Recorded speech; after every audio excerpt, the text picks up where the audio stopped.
you guys are still here with me. I had some type of technicality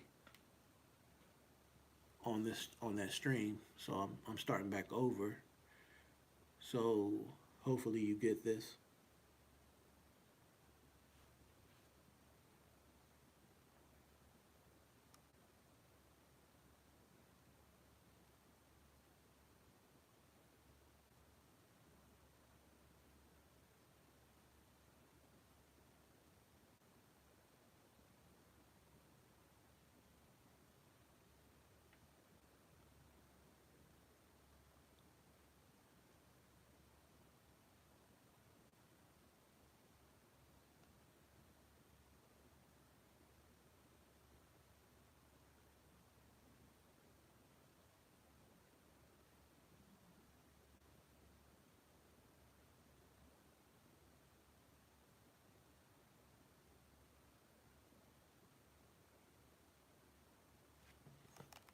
Um, yeah.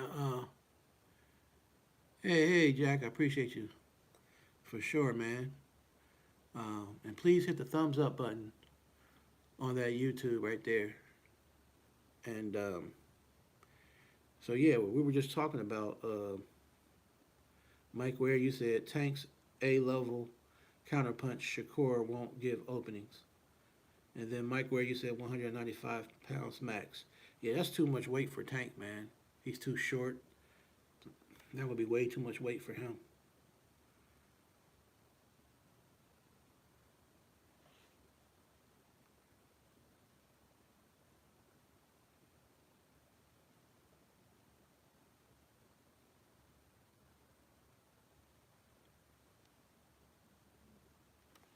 Um, so yeah, man. So did we talk about? You said I will be so disappointed if that fight goes ahead. Yeah, we'll see, man. We'll see what happens, man.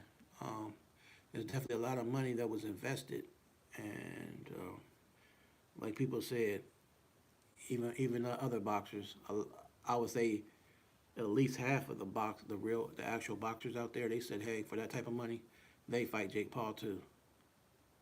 But what about Sam Noakes and Abdullah Mason? Excuse me, Abdullah Mason versus Sam Noakes. What do you feel about that one?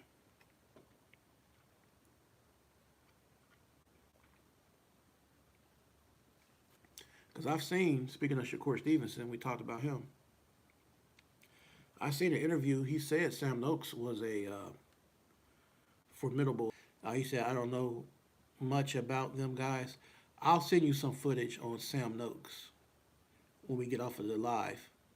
I'll send it to you on Messenger, Jack.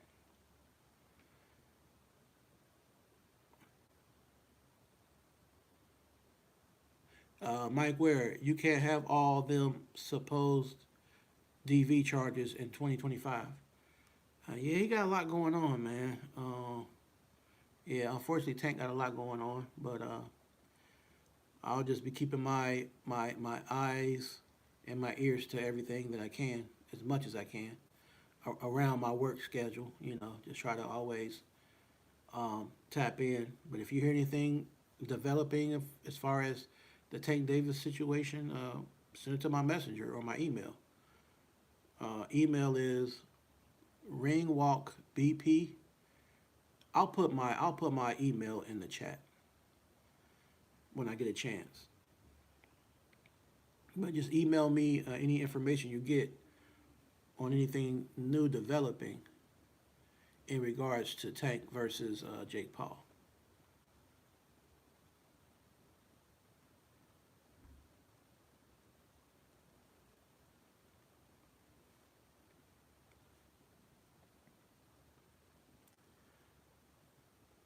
Jack, my top three favorite fighters currently: Usyk, Crawford, Shakur. Well, I mean, mate, I could definitely rock with your favorite fighters, man. Because Usyk is definitely the man. Usyk is the man. Um, Crawford. He's definitely the man as well. Now Shakur is still we still have to see more. I still want to see more from him before I put him on that level. Before I put him on that next level. Because to me right now, I would have to say probably Usyk, the top dog, and then just up under him, Bud Crawford, and then Shakur is the third down. So Shakur has a little bit more to do to be able to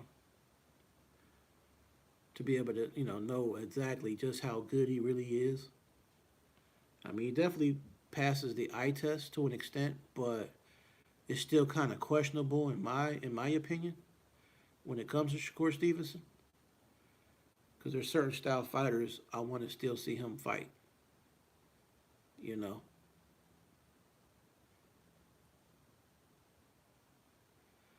uh, Mike Ware never seen Noakes fight. Abdullah has power, but I'm still questioning his chin. Yeah, you've been saying that about his chin. I don't. I don't. I think sometimes the chin, the quote unquote glass chin, suspect chin, I think that gets used too loosely in boxing, unfortunately.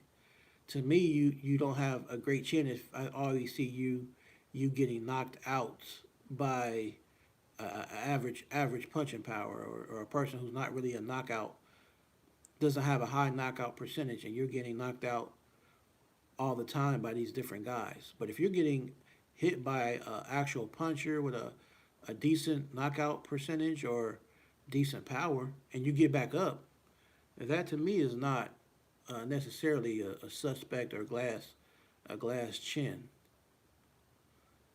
Uh, anyway, yeah, I don't know, man. I will have to look when I get off of this live tonight and kind of see. If I don't know at the moment, I'm gonna keep it straight up with you. I'm not gonna fake it at all. You know what I'm saying? That's not my style.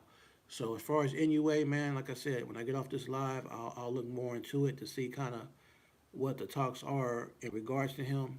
Um, this week I haven't been able to tap in as much as I would like to.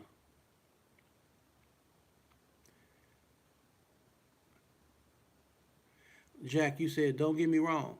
Shakur still have a lot to do before being a pound for pound, but it's just his style that I really like. Great footwork. Yeah, I mean he can move pretty good. I think it's harsh when people say Joshua has a bad chin because he went up against Klitschko and took some big punches flush and got back up multiple times. Absolutely, he got up multiple times and against Daniel Dubois, who could really punch. Um, so we'll see, man. And speaking of AJ, I saw where he said basically he's pushing for Tyson Fury. But if we don't see Tyson Fury and AJ next year in 2026, I feel like it'll never ever happen. But AJ has went on record, to my understanding, that he said if he doesn't get Tyson Fury, that he'll go ahead and fight. That he plans to fight a rematch with Daniel Dubois. And I feel like AJ can beat Daniel Dubois. I think he kind of beat himself, all because he was kind of he wasn't really he was just being so careless, man. He was just acting like his focus was all the way off. Like he was just doing a lot of novice stuff, like a novice would do. It's like, bro, you've been fighting for a minute now, and you done fought some big names. So why are you fighting like a novice against a Dubois? You know what I'm saying? It's like you're just. I didn't understand it, man.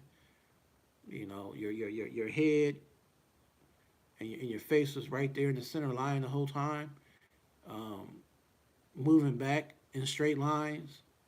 He just did everything wrong. He did everything wrong. Mike Ware, you said I agree about Joshua too. Oh yeah, for sure, man. for sure.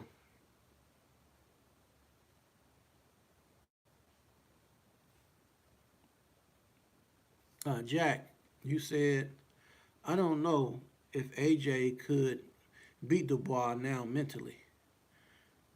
Oh man, it's a good question, man. It's a good question. He definitely would have to know. He would just have to go back and watch that fight again. I'm pretty sure he has, and realize in a fight that's going to be a firefight, the best way for AJ to win is to be first. Like Holyfield said a long time ago. Evander Holyfield said, "Be first." So you want to get your punch off and make a statement early in the fight. And it didn't happen that way. You know, Dubois ended up being first. He ended up hitting AJ with power with a power shot when he went straight back. He caught him with an overhand punch with all his body weight behind it. So if they fight again, AJ has to be first. He has to land the first meaningful punch. Mike Ware, I feel he can win with changes that he.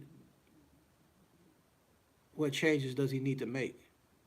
Well, his guard. His guard was down. AJ had his guards down and his chin all exposed right there in front of Daniel Dubois. Uh, and he was like, his timing was off. You know what I'm saying? His timing wasn't off. He got to be like right on it, man. He's got to be a step ahead. He was like a step behind in everything that Dubois did. And once he got hurt, he just couldn't fully gather himself again. I will say that about AJ. He doesn't have the greatest recovery. His recovery is terrible. He really struggles if he gets caught with a good punch. His recovering skills are bad.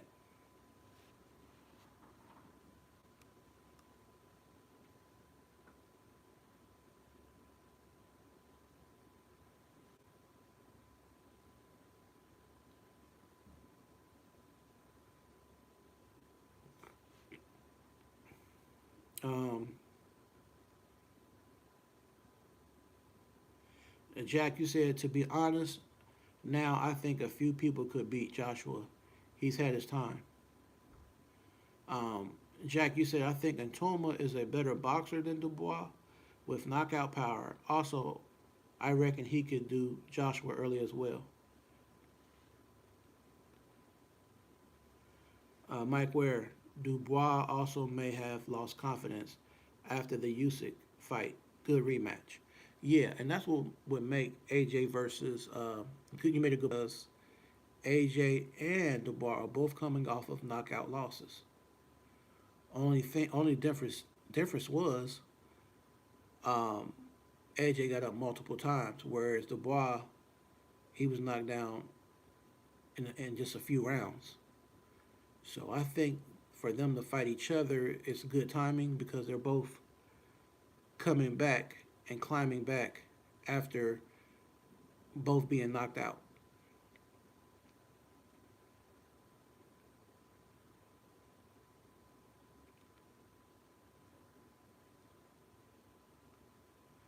What about Jack?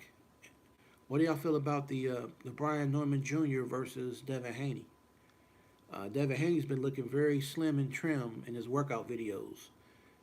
He's looking like he's really in impeccable shape right now. Um, so what do y'all think? And also, this is a new live right here. So hit that thumbs up, Mike. Hit the thumbs up, everybody in the chat. But what do you feel about Brian Norman Jr. versus Devin Haney? Because a lot of us feel after the Ryan Garcia situation that you still could see the vulnerability, and people feel like Devin Haney's going to be a sucker for the left hand. So, and Brian Newman Jr. has a very good left hand. So, will he catch him with a left hook or some type of left haymaker or something? Fight. He's going to have to make Brian Norman reset as much as he can. Just, be moving slick on his feet. But I feel like Brian Norman Jr., he understands, like he said in the interview, he understands he must cut off the ring. Um, and I feel like he can close that gap. He can find his range. You know what I'm saying? Like if he gets mid range and close, it'll get dangerous for Devin Haney. So Devin Haney has to keep him long and use his jab as much as possible. And when he's not jabbing and they get kind of in close, that's when it could get dangerous. He's going to have to clinch. He's going to have to try to smother um, Brian Norman Jr. a lot. I feel like it could make it a boring fight, but it is what it is. I think if he tries to fight a firefight against Brian Norman Jr., he is going to get slept. Devin Haney will find himself on his back looking up at the lights if he chooses to go in the phone booth. It's a very risky fight for that man. Jack, you said, to be honest, after the Garcia fight, it wouldn't surprise me if Norman Jr. got the W. Yeah, man, he might get that W, mate.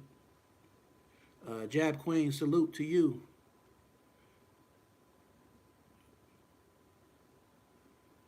Mike Ware, who has the longer reach? He can't fight like he did Loma. I think, if I'm not mistaken, I think the longer reach is, I believe it's Devin Haney, but I would have to look that up just to be sure. Greetings to you, fam. I appreciate you stopping through, Cuzzo.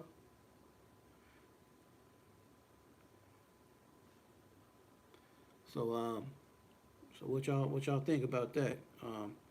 And I know Miss Jab Queen, you just got here, so because I had another live right before this one, so right before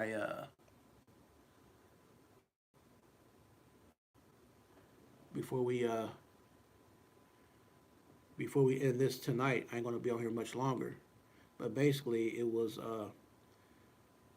do you feel Abdullah Mason is gonna beat Sam Noakes? Brian Norman Jr. versus Devin Haney. David Benavidez versus Anthony Yardy prediction. Um, that's pretty much the main ones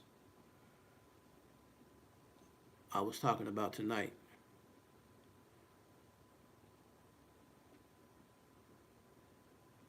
And forgive me again, y'all, for any technical difficulties. I'm running my show on my own tonight, so this is only the second time that I've ran my own show on YouTube because I normally have my engineer to help me with any pop-ups that ever happen. So tonight, I'm just trying to make sure I can still do this show, and I'm using a different method. Jack, you said, what do you think of Callum Smith? Man, he's nice. I have to see some more footage of him because it's been a while since I've seen him in the ring. Um, but yeah, Callum is nice, man. He's a good fighter. I would say he's a solid fighter. Jab Quinn, you said yes. I believe Abdullah is ready. I got Norman in this fight and David because Yardy doesn't spar. Oh wow, I never knew that, Jab Queen. Thanks for that. Did y'all hear that? Cause I know I got my dude from UK in the house, Jack. She said Anthony Yardy doesn't spar. Did you know that, Jack?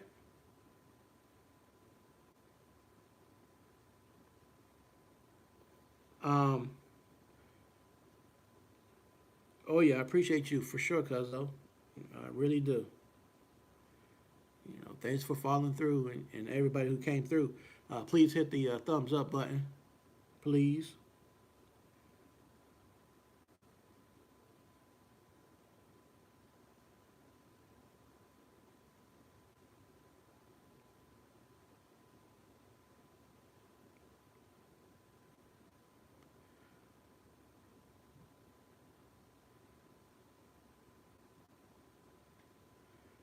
Um, Jack, you said I didn't know that.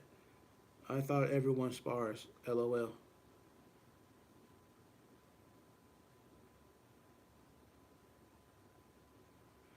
But now that when you think about different boxers, how they have different things they do. Remember back in the day, James Toney, he loved to spar, but I want to say that he didn't really do like a lot of cardio. I don't think he did a lot of like road work as far as running outside and running hills and stuff like that.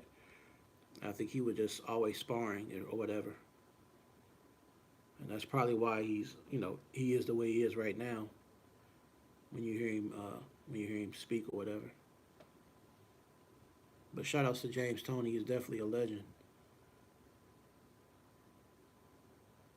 Um, so yeah, like I said, man, I appreciate everybody for following through, stopping through, pulling up tonight here at Ring Walk Boxing Podcast.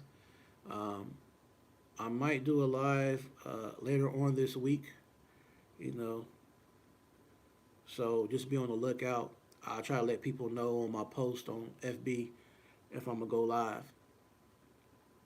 Uh, like midweek on a Wednesday or Thursday, um, depending on my other podcast peers.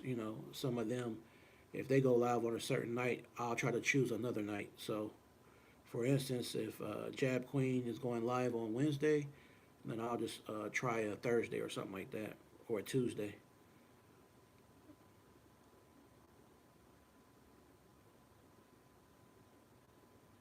So, like I said, man, I just appreciate everybody who stopped through here. Make sure in the description area down below you'll see that link in YouTube um, for like different ways to follow me on TikTok and other platforms and stuff like that. So y'all all have a safe, blessed night. Be safe. Have a good week, and I will see you in a couple days.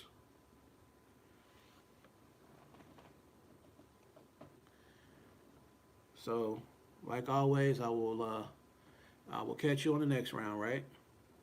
Peace.